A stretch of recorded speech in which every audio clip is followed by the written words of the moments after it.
Hi everyone, for tonight's Nightcap and review, I'm having water and I'll be talking about Her Dark Heart by Isra Sravenheart. I think that's how you pronounce it. If I got it wrong, please correct me in the comments.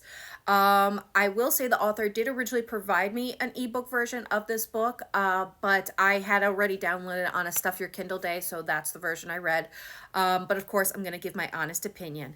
Now, I will say I did have to DNF this book. If this is not your type of video, if you don't like DNF videos, that's okay. Feel free to scroll. I believe all reviews are valid and that reading is subjective. So just because this book wasn't for me doesn't mean it won't be for you. I strongly encourage everyone to give up, if this sounds interesting to you, for you to give it a shot and determine this for yourself. But I will say, with this video, I am going to be kind and fair, I would say, but offer what I think is to be a valid critique on the book I read for as far as I got. So I did DNF this this book at 24%. I'll be honest. I want to DNF it at 10%. But my goal is to always at least get to 30%. If I think there's something that could redeem this book for me, I try to get to 50%. But if by 30 it is just not working for me, that's my cutoff point. But I could barely get to 24. By the time I got to 24, I was just basically rereading the same page over and over because I was not absorbing it and motivated enough to move on to the next page. I had already checked out on this book. So what's this book about? I do want people to give this book a fair shot. Just because this wasn't for me doesn't mean it won't be for you, as I've said before. So here's what the synopsis was on the book that did make me very interested in this book. Those drawn to the dark side don't always start out that way. There is always a trigger that sends them into the vile world. It turns out that Lady Isra of the Dark didn't always reside in the shadows. She too had a light side, as you will soon discover. Isra has come a long way to a prestigious Wingdom Academy to learn the art of magic. The classes are dull, but Isra quickly finds a companion, Everdelia.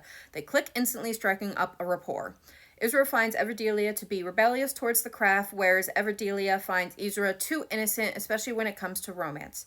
Imagine Everdelia's shock when she discovers that her part-time plaything Jonathan has taken a liking to Isra.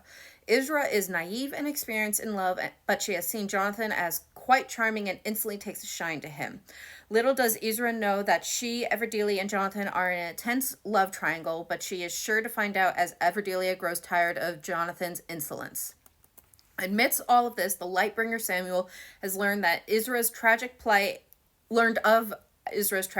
and sends in his loyal servant Astrid, the Raven, to keep an eye on Isra, since Samuel believes that Isra's heartbreak is just the ticket to send her tumbling into obscurity.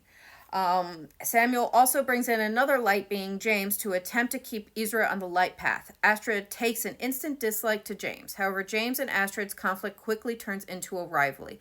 But with Astrid watching Isra, can the light get to her in time to stop her from becoming the ultimate dark foe that everyone proclaimed her to be? So what are my thoughts on this book? Again, I only got to 24%. I can only tell you about what I did read. I can't tell you what happens later on in the book because I don't know, so I can't tell you much about the plot.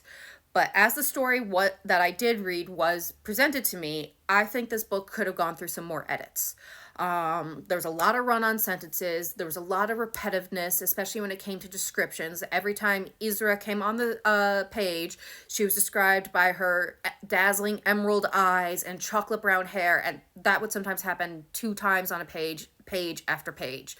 So, and it wasn't just her. It was other characters like Everdelia, I think, again, I'm sorry if I'm forgetting her name, was always described by her blue eyes, like describing as oceanic terms, and it was just constant that. So it got very repetitive, and at times I was just like, stop, I know what they look like at this point, okay? I get it. She has pretty blue eyes. Stop. But I would also say the biggest thing for me is that I don't need a lot of world building. I am not a high fantasy reader where I need like super, super in-depth world building, but I need something.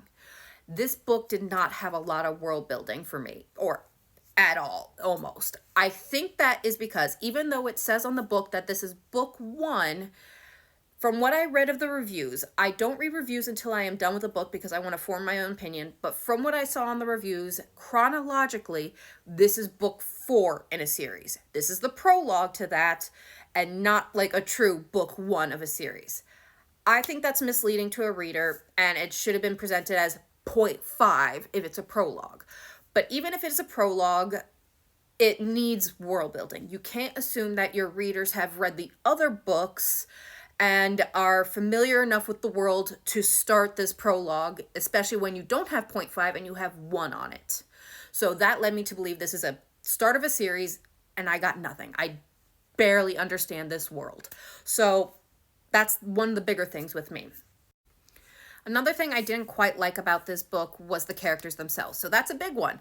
Not much of a backstory was presented on either female main character, and the male main character, I didn't quite understand his backstory. Again, I think it's because he is an offshoot character of the main storyline.